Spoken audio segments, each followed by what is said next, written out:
that, Smart. yeah, they're smart. All right. ICR a while back in Action Facts had an article called The 16 Grandsons of Noah. Have you read that? I've read The 16 Grandsons of Noah. It's good. It's very good. That's akin to the Arthur Custance and Bill Cooper books. Very similar. It's smaller, though.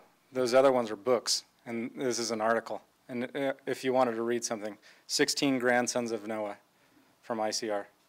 If you consider that the people who lived right after the flood lived the longest, outlived many of their descendants, then you can see how that the early descendants of Noah, and Noah himself, and Shem, and so forth, those who lived really long times and outlived all their descendants, they would be viewed as the king on the hill.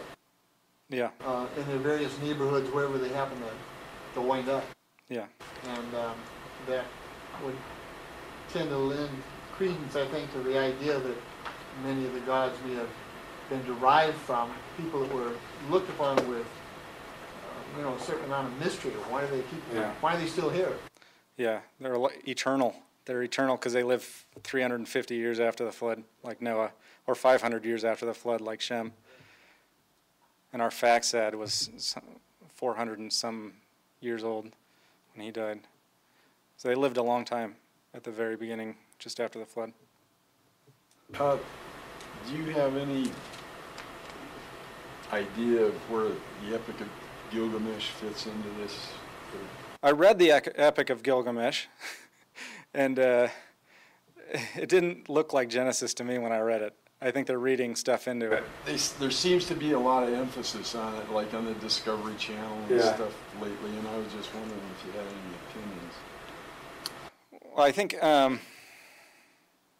you have to trust their dating methods because they're saying this is older than the Jewish record, and I don't buy it. I think the Jewish record's as old as anything. And yeah, I don't see the correlation. When I read the Epic of Gilgamesh, it doesn't look like the scriptures to me. And you could just as easily say, if there is a similarity, that it came from the Jewish scriptures as the other way around. The only similarity I saw in some of the stuff I read on the internet was that there was a flood.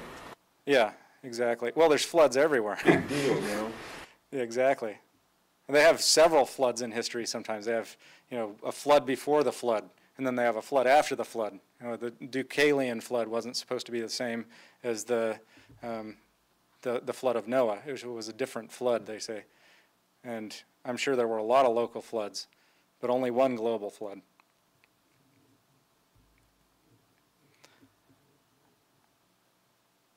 You gonna let me go?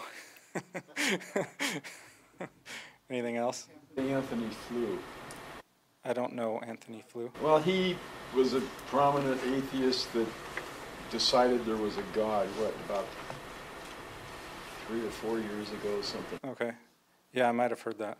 He said he followed Aristotle. He followed the evidence, and he came to the conclusion that there was a God. He was a very prominent writer, an atheist. And I was wondering if...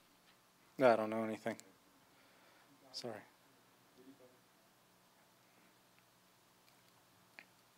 Anything else?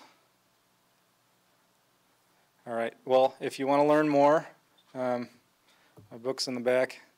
There's a lot more to be said, and even things that are not in my book.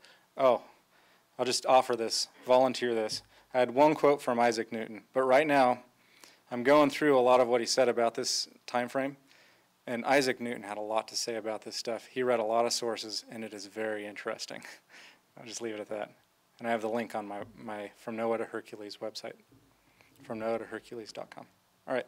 I know UCLA Library claims that it has Isaac Newton's entire life works, and my understanding is there's an enormous amount that still hasn't been translated because his notes are very hard to translate. He uses Greek and Latin, and he has not handwriting. He uses a subtext of some kind that not everybody can figure out. Yeah. And so there's apparently a lot of Isaac Newton, particularly the millions of things he wrote about the Bible, Yeah. that haven't been translated, or haven't been made available. Yeah, it's funny. On the site that I was reading him, it has editor note. You click on the editor note. It says, this is written upside down on a page that talks about such and such. It's like, this guy's scatterbrained. But he has very interesting information. It kind of confirms what we talked about today. All right.